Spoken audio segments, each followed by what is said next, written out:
Hi guys, Joan here. I am laying in the bed. Got been down for about a week with one of these horrible occipital headaches. So haven't really done any shooting. So you really don't want to, even with hearing protection in it.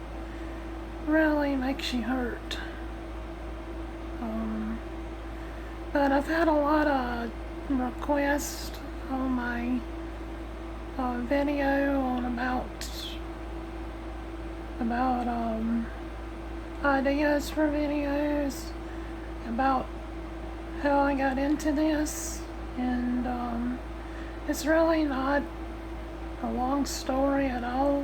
I need to quit saying so much. It's annoying. So anyway, I got into this. Well, first of all, I've never shot competition or anything like that. But I have been shooting since I was 4 years old. They started me out early. Not black powder, I was shooting a pellet rifle. Then when I was 6, I got a 410 and a 22 and started hunting with my dad and my uncle. And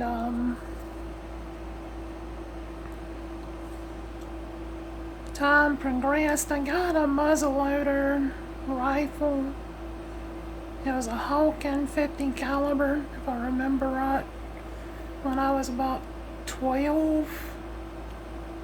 But I really didn't get into it then. It was just not my thing.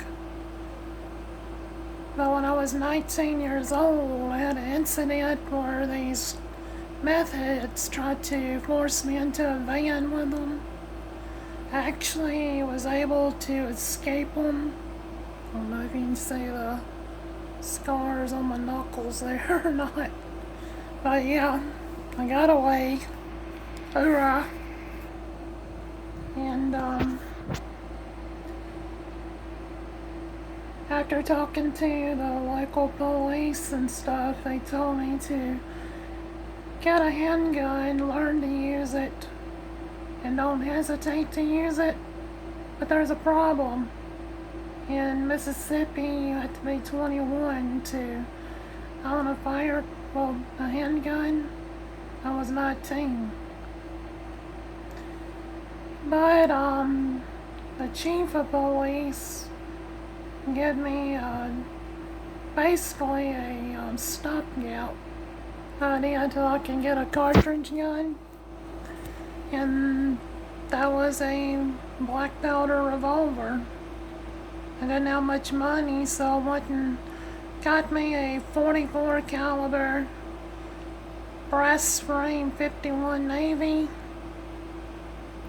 I didn't have YouTube, so I'm pretty much self-taught on that. I learned a lot of different tricks along the way from different people, like my friend Jeff Tinsley, but the basics of it I taught myself. I learned to shoot it good, and that was my carry gun until I was 23 years old. Then I went and got a 357 Magnum, but even today I still carry my 36 caliber a lot. In between that time period, I got my 1858 Remington 44. I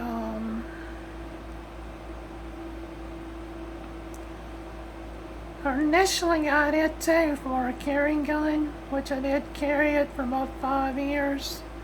Then I come across Kato Oyama and his friend Rudy, and they got me into using that for a black powder hunting pistol, which is a lot more.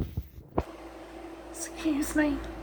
I'm not holding this in my hand. I do have a tripod on the way. But I found that to be a lot more challenging than hunting with a modern gun. And then about 4 years ago, I met my friend Jeff Tinsley, and he renewed my interest in using rifles, black powder rifles, and I realized something that I didn't really realize back years ago, and it's I can take the recoil on the black powder rifles a lot better than I can modern smokeless rifles. It's just a different kind of recoil. You can shoot, say, take a 30-06 and a 50 caliber muzzleloader and shoot both of them. That 06 has more like a whipping recoil to it, where the 50 calibers have more like a push.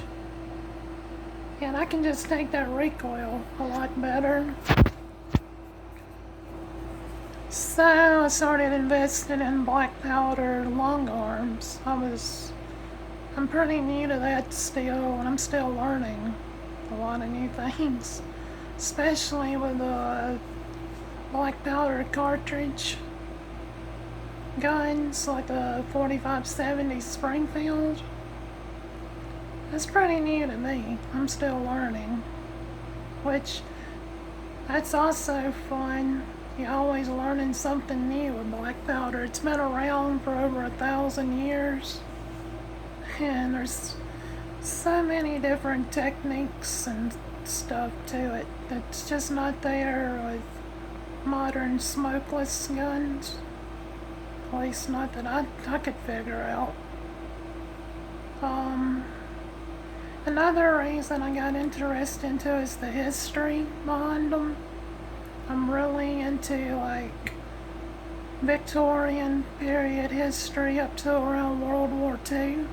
So the history, particular in the 1860s Civil War era, really fascinates me. And another reason I got into it is in Mississippi in the black powder season. They have made it after November the 30th on private lands. You can hunt with any type of gun you wish.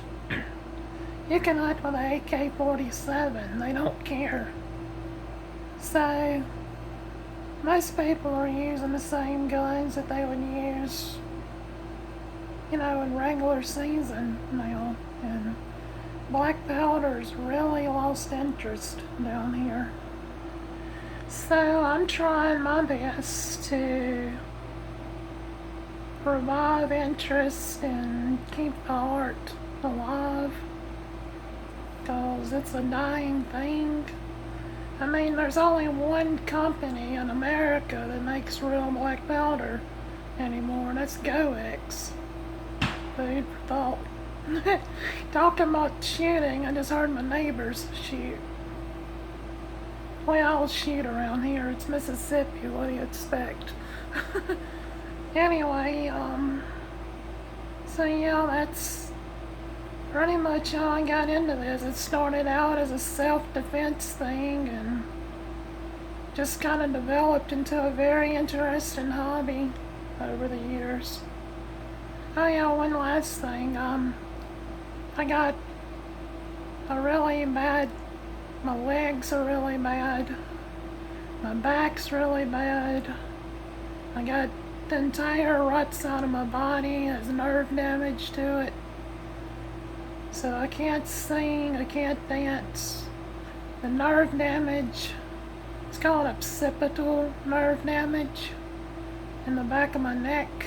It also affects my voice, and sometimes I sound okay, and other times, like today, when I'm having a flare-up, it makes it really hard to talk and makes me sound muffled or hoarse sounding. That's why I get that kind of gritty sound to my voice at times. And it makes my head hurt, like, It's like migraines on steroids, the way I look at it. So, you put all that together, I can't sing, I can't dance.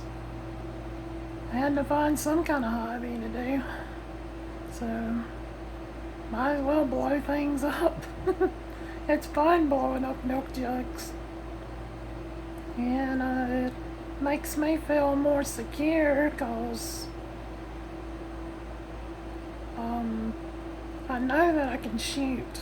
I can't run, but I can shoot if I have to.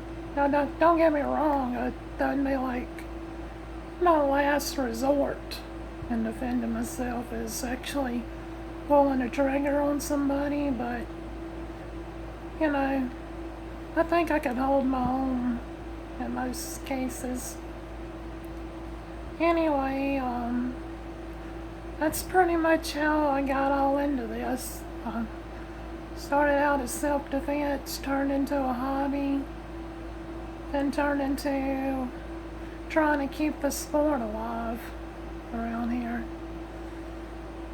I hope I'm not too funky looking. I got my hair in pigtails and I've been pretty much laid up in the bed all day. But anyway, that's it. This is Joni, the regular old army girl, over and out. Love you guys.